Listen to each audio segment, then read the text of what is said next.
चुनाव के समय में बड़े पार्टी के सदस्य और उम्मीदवार ने बालेन शाह को मेयर बनने से रोकने का प्रयास किया था। एमाले पार्टी का केशव स्थापित ने तो उन्हें स्कैम और फ्रॉड का आरोप भी लगाया था और कहा कि वो काठमांडू से नहीं है बल्कि तराई से है। इस तरह से बालेन शाह को कई झूठे मामलों में फंसाने का साजिश किया गया था।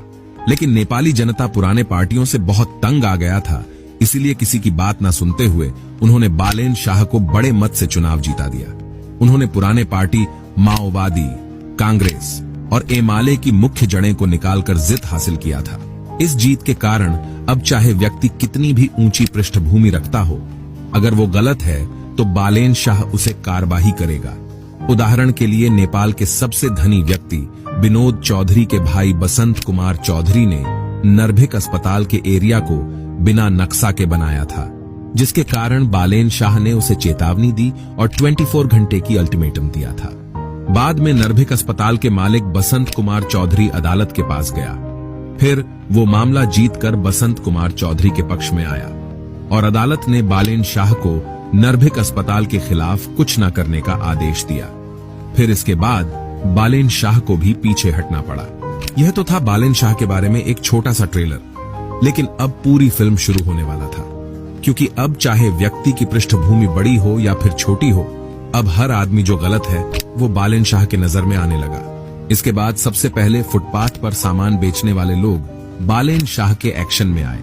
फिर काठमांडू महानगर पालिका के लोगों ने फुटपाथ विक्रेता को पकड़ना शुरू कर दिया। अभी काठमांडू में फुटपाथ पर सामान बेचना बंद हो गया है और काठमांडू महानगर पालिका ने भी इस पर प्रतिबंध लगा दिया है। उसके बाद बालेन शाह का आकर्षण सार्वजनिक शौचालय की ओर होने लगा। फिर ऐसा इसलिए था क्योंकि काठमांडू के अंदर ज्यादा सार्वजनिक शौचालय नहीं था। उसके बाद काठमांडू महानगर पालिका ने काठमांडू के अंदर हर होटल को एक अनुरोध दिया कि वो जनता को शौचालय जाने अनुमति दें। बालेन शाह जो भी काम करते हैं वो जनता के भले के लिए होता है। अब जल्द ही काठमांडू महानगर पालिका के खुद का टेलीविजन खोलने की तैयारी हो रही है। इससे पहले भी बालेन शाह का जिसे भी बातचीत होता था वो लाइव टेलीकास्ट में होता था। बालेन शाह से पहले के मेयर जनता से हर चीज छुपाते थे। नेपाली जनता को उनके काम के बारे में कुछ पता नहीं होता था और इसी के कारण बहुत सारी करप्शन भी होती थी। अब बालेन शाह ना किसी भ्रष्टाचार करेंगे और ना किसी को करने देंगे, क्योंकि हर गतिविधि लाइव टेलीकास्ट में होगी और अगर किसी ने भ्रष्टाचार करने की कोशिश की तो उसे पकड़ा जाएगा, क्योंकि अब नेपाल में हर जगह भ्रष्टाचार विरोधी मिलेगा और नेपाल में टेक्निकल सिस्टम ने बहुत तरक्की कर ली है।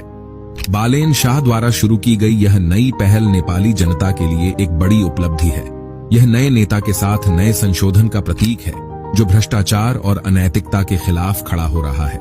यह नेपाल के विकास के लिए एक नया युग प्रस्तुत कर रहा है, जहां सरकार और नेतृत्व के प्रति जनता के विश्वास को स्थायी बनाने के लिए नए और सशक्त उपाय हैं। इस सफलता का कारण यंग जनरेशन को राजनीति में शामिल होना है और इसके बजाय बालेन शाह भी यंग जनरेशन में से हैं और वो एक इंजीनियर भी हैं और इसके कारण उनकी काम करने की अंदाज अन्य से अलग है।